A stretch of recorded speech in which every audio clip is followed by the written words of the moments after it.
ছাত্ৰ ছাত্ৰীসকল আজি দশম শ্ৰেণীৰ গণিতৰ কিছুমান এমচিকিউ প্ৰশ্ন তোমালোকৰ লগত আলোচনা কৰিম। প্ৰথম প্ৰশ্নটো চাওঁ আমি।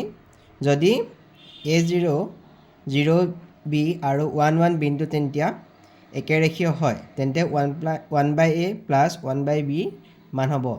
অপশ্যন দিয়া আছে 2, 1, 0, -1। তিনিটা বিন্দু একেৰেখীয় হ'লে সেই বিন্দু তিনিটাই গঠিত ত্ৰিভুজটোৰ কালি 0 হ'ব। আৰু তাৰ সূত্ৰটো আছিলে আমাক বিন্দু তিনিটা দিয়া আছে A0, 0B আৰু 1, 1। আমি সেইকাৰণে ধৰি লৈছোঁ x1। তেনেহ'লে x1 মানে আমি A বুলি ধৰিছোঁ আৰু y1 মানে 0 ধৰিছোঁ। x2 মানে 0 আৰু y2 মানে B। x3 মানে 1 আৰু y3 মানেও 1। তেনেহ'লে বিন্দু তিনিটাৰ একেৰেখীয় বুলি কৈছে। একেৰেখীয় হ'লে বিন্দু তিনিটাই গঠিত হোৱা ত্ৰিভুজটোৰ কালি 0 হ'ব। ত্ৰিভুজৰ কালি উলিওৱা সূত্ৰটো হৈছে half of x1 y2 - y3 plus x2 y3 - y1 plus x3 y1 - y2 = 0। এতিয়া আমি এই দুইটো যদি আমি সোঁপক্ষত পূৰণ কৰি দিওঁ 0 হ'ব। গতিকে ইয়াত দুইটো আকৌ মই পতা নাই। x1 মানে আমি a পাতিছোঁ আৰু ইয়াৰ y2 y3 মান পাতি দিছোঁ। তেনেকৈ ইয়াত পাতি দিছোঁ। পাতি লোৱা a লগত b পূৰণ হৈছে ab, a লগত -1 কৰিলে -a, 0 লগত এই গোটেই টাৰ্মখিনি আমি যদি পূৰণ কৰোঁ 0 হ'ব। গতিকে 0 পাতিছোঁ।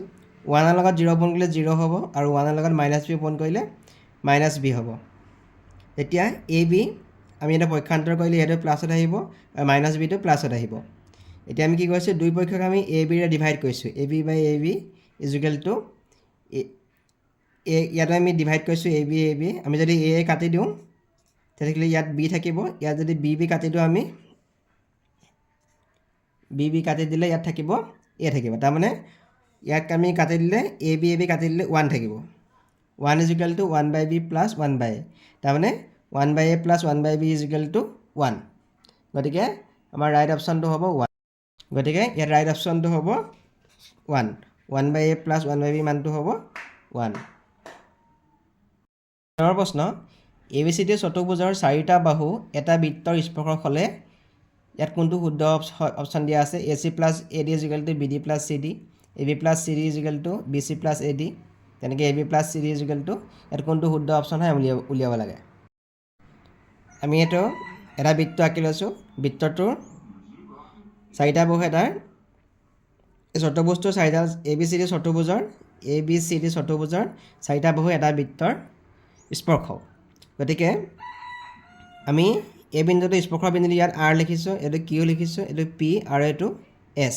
এতিয়া আমি জানো যে বৃত্তৰ বহিস্থ বিন্দুৰ পৰা বৃত্তটোলৈ টনা স্পৰ্শকবোৰৰ দৈৰ্ঘ্য সমান। আমি যদি এইটো এটা বহিস্থ বিন্দু লওঁ, এৰ পৰা দুডাল স্পৰ্শক ওলাইছে, সেইডাল হৈছে AR আৰু AS। এই দুডাল হ'ল এই বিন্দুৰ পৰা ওলোৱা স্পৰ্শক। গতিকে আমি প্ৰথম পাতিছোঁ AR = AS, কাৰণ বৃত্তৰ বহিবিন্দুৰ পৰা বৃত্তলৈ টনা স্পৰ্শকবোৰৰ দৈৰ্ঘ্য সমান। তেনেকৈ আমি যদি B বিন্দুৰ পৰা লওঁ, B বিন্দুৰ পৰা দুডাল স্পৰ্শক ওলাইছে BR আৰু BQ। গতিকে আমি পিছত পাতিছোঁ BR = BQ, এইটো 2 নম্বৰ পাতিছোঁ।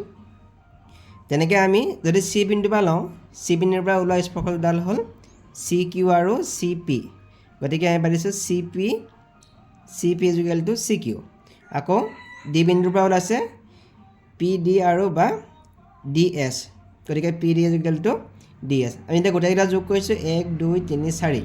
গোটেইকেইটা যোগ কৰিলে আমাৰ হৈছে AR + BR CP + PD আৰু বাওঁপক্ষত AS + BQ CQ + DS। এতিয়া আমি চাওঁ AR + BR আৰু BR এটা যোগ কৰিলে আমি পাম AB। গতিকে ইয়াত পাতিছোঁ আমি AB। আকৌ CP + PD আমি যোগ কৰিলে পাম, এই দুটা যোগ কৰিলে আমি পাম CD। গতিকে আমি ইয়াত পাতিছোঁ CD। ঠিক তেনেকৈ AS পাতিছোঁ BQ + CQ আৰু CQ দুটা যোগ কৰিলে আমি পাম BC। গতিকে ইয়াত পাতিছোঁ আমি BC বা CB পাতিছোঁ আমি। আকৌ আমি AS আৰু DS বা SD যোগ কৰিলে আমি পাম AD। গতিকে AB + CD মান হ'ব AD + BC। গতিকে শুদ্ধটো হ'ব AB + CD = AD + BC। গতিকে শুদ্ধটো হ'ব অপশ্যন B।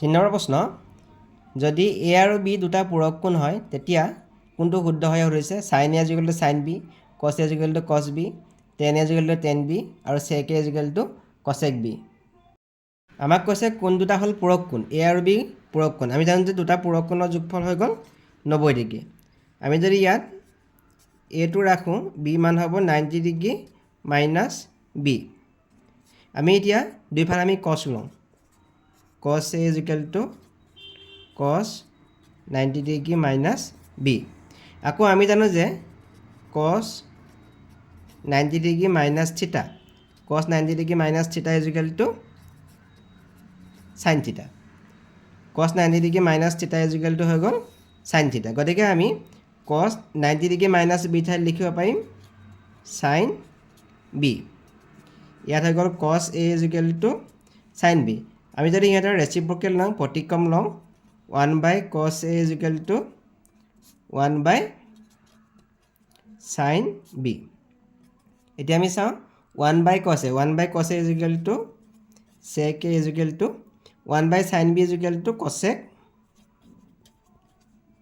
b তাৰমানে sec a equal two cosec b গতিকে আমাৰ শুদ্ধ অপশ্যনটো হ'ব option D sec a equal two cosec b 4 number প্ৰশ্ন যদি x -1 আৰু 3 2 বিন্দু দুটাৰ মাজৰ দূৰত্ব 5 হয় তেন্তে x ৰ মান হ'ব অপশ্যন দিয়া আছে -7 বা -1 -1 বা 1 7 বা 1 7 নাইবা -1 আমি বিন্দুকেইটা ধৰি লৈছোঁ x1 = x আৰু y1 = -1 x2 = 3 y2 = 2 গতিকে বিন্দু দুটাৰ মাজৰ দূৰত্বটো হ'ব √x2 - x1 whole square plus y2 - y1 whole square আমাক দিয়া আছে বিন্দু দুটাৰ দূৰত্ব 5 দিয়া আছে গতিকে আমি ইয়াত x2 মান পাতি দিছোঁ 3 x1 পাতি দিছোঁ y2 মান আমি 2 পাতিছোঁ আৰু y1 মান হ'ল -1 গতিকে বেকেটত ৰাখিছোঁ = 5 পাতিছোঁ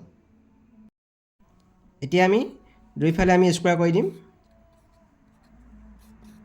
ইয়াতে স্কোৱাৰ কৰি দিছোঁ স্কোৱাৰ কৰিলে থাকিব আমাৰ 3 - x whole square plus 2 plus 1 minus minus +1 = 5 square = 25 আমি ইয়াতো a - b হোল স্কোৱাৰ সূত্ৰত ভাঙি দিলে 3 square 9 minus 6x plus x square plus 2 × 1 = 3 হ'ব 3 স্কোৱাৰ কৰিলে 9 হ'ব = 25 এইখিনি কলত আমি এইটো a - b হোল স্কোৱাৰ সূত্ৰত ভাঙি দিছোঁ 9 - 6x plus x square plus 9 = 25 25তে পক্ষান্তৰ কৰি দিলে 9 9 18 হৈ গ'ল -7 থাকিলে তাৰমানে x square - 6x - 7 = 0 x square আমি যদি 6xটো ভাঙি দিওঁ আমি পাতিছোঁ -7x আৰু +x তাৰমানে -6x হ'ব -7 = 0 আমি ইয়াতে ফেক্টৰাইজ কৰি দিলে x - 7 * x + 1 = 0 তাৰমানে x - 7 = 0 আৰু x + 1 = 0 x - 7 = 0 হ'লে x ৰ মানটো হ'ব আমাৰ 7 আকৌ x + 1 = 0 হ'লে x ৰ মানটো হ'ব -1 গতিকে আমি ইয়াৰ মান দুটা পালোঁ 7 আৰু -1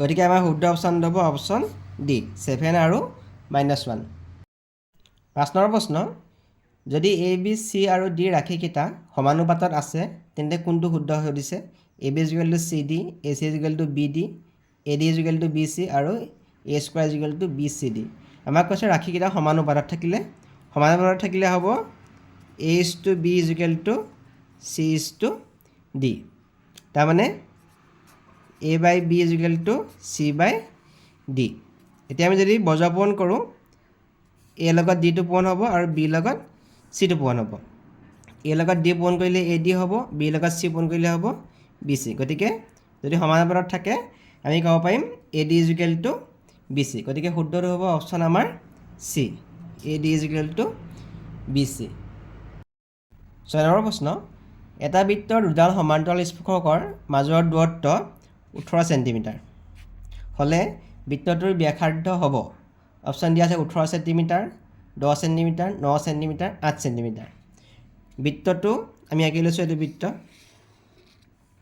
দুডাল সমান্তৰাল স্পৰ্শক এইডাল হ'ল স্পৰ্শক যেনে a b আৰু চি ডি দুডাল সমান্তৰাল স্পৰ্শক এইটো হ'ল বৃত্তটোৰ কেন্দ্ৰ এতিয়া কৈছে বৃত্ত সমান্তৰাল স্পৰ্শক দুটাৰ মাজৰ দূৰত্ব 18 চেণ্টিমিটাৰ মাজৰ দূৰত্ব মানে ইয়াৰ মাজেদি যাব আমাৰ 18 চেণ্টিমিটাৰ